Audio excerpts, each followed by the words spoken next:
This is WildCATs X-Men The Modern Age, a crossover between Marvel Comics and WildStorm Studios at Image Comics. As you can see, this one was published by Image. It's got the Marvel logo on there as well. Back in 1997, they did a whole series of these, The Modern Age, The Silver Age, The Golden Age, and one other one that, for some reason, didn't get a 3D treatment. This book did get a 3D treatment, and that's the book I want to talk about. Yes, the book had two different covers to begin with. This is the second cover, happened to be the one I got the 3D version of. And it features art by Adam Hughes and Mark Farmer, which makes for actually a beautiful combination because Mark Farmer has that great brush line, which makes all those smooth curves look great. Adam Hughes is not exactly a Jim Lee clone. He's not doing all the cross-hatching and stuff. He's drawing smoother lines, solid blacks. He does a lot of his work in color. A lot more of it, as his career went on, became even more about the color. Not entirely so much here, but it was getting there at this point. And of course, Ray Zone doing the 3D conversion on the book. And I just noticed looking at this page now, I didn't see this the first time I read through. This tree, which sticks up through the middle of the page, that little branch sticks out. That little branch is going back a little bit. This one sticks out. That 3D effect works really well. Adam Hughes draws some interesting backgrounds in this book. We'll get to those. Let's see if I can find one of those right now. He's got the Hellfire Mansion in here. He's got the X-Men Mansion. Here you go. You can see he drew these backgrounds that almost look like SketchUp 3D backgrounds. I mean, I don't think they are because SketchUp wouldn't exist until about 3 years after this book was published. But it's got that, thin straight line background. There's no real sense of lighting to be had back there. It's just sort of a CAD drawing almost of a background. But it's that way that contrasts between the background and the characters and their more organic forms in the foreground that makes it pop. It's kind of like the old cartoons where you'd have a fully painted background and the cartoon characters on the top of them would really pop. Think about the old Bugs Bunny cartoons in the 40s especially, maybe early into the 50s before they became more geometric, less painted. The 3D work, of course, is excellent. But what really struck me about this book, and I'm going to do a write-up for it on the website at pipelinecomics.com, is the way it emphasizes the storytelling. The 3D isn't just a gimmick in this book. It works really well. Ray Zone does a great job. And in fact, these books were the first time he was doing digital conversions to 3D, which just blows my mind. I came out of the gate this strongly doing it. And it also blows my mind to think how he did all those books in the 80s and earlier in the 90s with all the detail they did it in, with all the planes that he had manually, by hand, by Xeroxing. I have no idea. I have no idea how he did it. I'm glad he did. It's awesome. But it must have been technical and tedious compared to what you could do once you had the power of Photoshop to help you with it. But what really struck me is, how the 3D effects can help in some of the storytelling. For example, we had a great one here. The way Adam Hughes guides the eye on this one, naturally, when you're reading this page, you kind of look left to right, and then there's this great sweeping motion from the word balloon to Nightcrawler's eyes, which then follow his gaze down through Warblade here. And Warblade, is twisting away from Nightcrawler there, and the 3D effect works because not only are you going down the page in this smooth, curve, but you're also coming from the background up through the foreground, that Z-plane, if you will. It's great storytelling, and the 3D really helps to make that pop.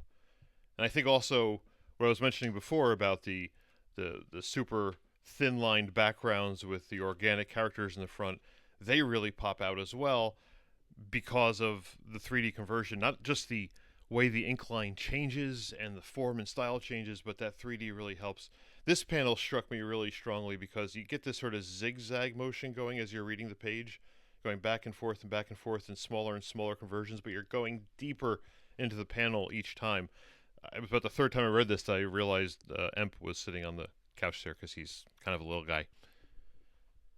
But that's just a great way of composing the panel that Adam Hughes did that I didn't really notice so much in 2D, but in 3D, you can't help but see that because it happens with your eyes even more. There's one other effect that really stuck out at me as far as the 3D effect goes, but also in a bit of storytelling. There's an overhead shot here where the three members of the Hellfire Club are walking across the panel towards a couple of WildCATs, or a WildCAT and X-Men. I guess it's Nightcrawler and and Warblade there. But Adam Hughes doesn't draw straight on. He doesn't draw straight down. I mean, technically, straight down would be about there in the middle of the panel. So correctly, he's drawing Warblade sticking out this way, and the Hellfire folks aren't sticking straight up and down, but you'd see them from a little bit of an angle. And Ray Zone catches in on that. He makes it work. He makes the front foot stick into the snow, and then as you get higher, as you get to the head, it sticks up off the page and out to the side. And it's such a small little effect. You may not even notice it the first time you're reading through this in 2D. You probably won't even notice that so much in 3D. You just take it for granted. It's an overhead shot, so yeah, you see a little bit of the body. But when you see it in 3D like this, it pops off the page in a convincing way, in a way that I think really helps sell that little bit of the art. And there's lots of great Adam Hughes art. There's another bit of composition that goes on here later in the issue when the battle is joined, so to speak, and there's a big 2-page spread where everyone is flying off the page. There it is, the big, bold, dramatic double-page spread. Wolverine comes as high up off the page as I've ever seen Ray Zone do. I mean, that is really popping up. But the composition is, you can see the movement going from upper left to lower right. Zealot's going a little bit in the opposite direction, but the way she's holding her attack staff thingamajig, whatever that is, also helps point the direction that everyone else is falling in or jumping in. So it really works well. It's tough to draw that many characters in a singular composition across a double-page spread and make it all make sense and look right. But again, with the help of the 3D conversion, you can see how the characters are in different planes and in different parts, and how you move from the background here up towards the foreground as you go down the page as well. So it adds that extra dimension, which takes Adam Hughes' storytelling, which is in 2 dimensions and good, it makes it even stronger by putting it in a 3rd dimension in the same direction, if you will. The lettering effects, these are Comicraft letters on these pages, and there's a couple cases, like here, this Banff is one of them. That thing jumps right off the page. But if you look carefully, you'll notice the middle of the word is sort of on the page level, and then he jumps out. So the ends of the special effects are jumping out at you almost in a V formation. It's awesome. The edges, the B and the F in particular, are coming out of the page, and they even twist a little bit. If you look really carefully, you'll kind of see where the B not only comes up, but it kind of twists back a little bit, it looks like, and same thing with the exclamation point on the other side.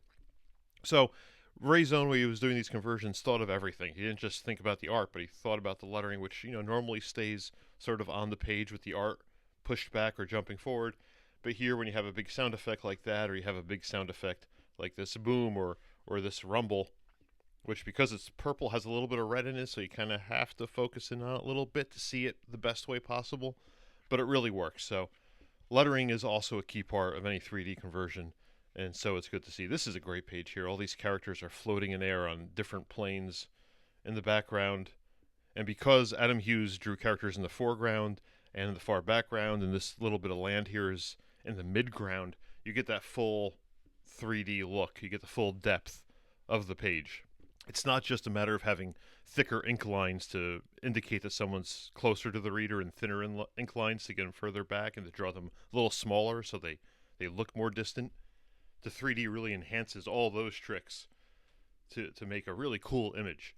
And Ray Zone goes to town with this and drawing them in different levels. And also, they're not just on planes like this, but they're tilted out coming this way, really. So his feet are behind him, and his head is, in the Colossus's case, sticking forward, and he's leaning in towards coming at the reader there. It's a really neat effect. And then here are the 2 covers that they had, done in great 3D. This one really works better than I thought at first. I kind of had to stare at it for a little bit to see all the effects that's going on, to see how her arms are out and in, and Wolverine's arm is sticking out there. But a lot of times with 3D, you do have to kind of sit there and stick to it a little bit. You have to stare at the panel a little bit to get the full effect.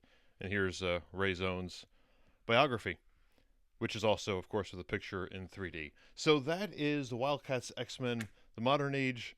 Adam Hughes does a great job. Ray Zone does a great job. James Robinson writes a fun story. So it's a win-win all around, and another great 3D comic book.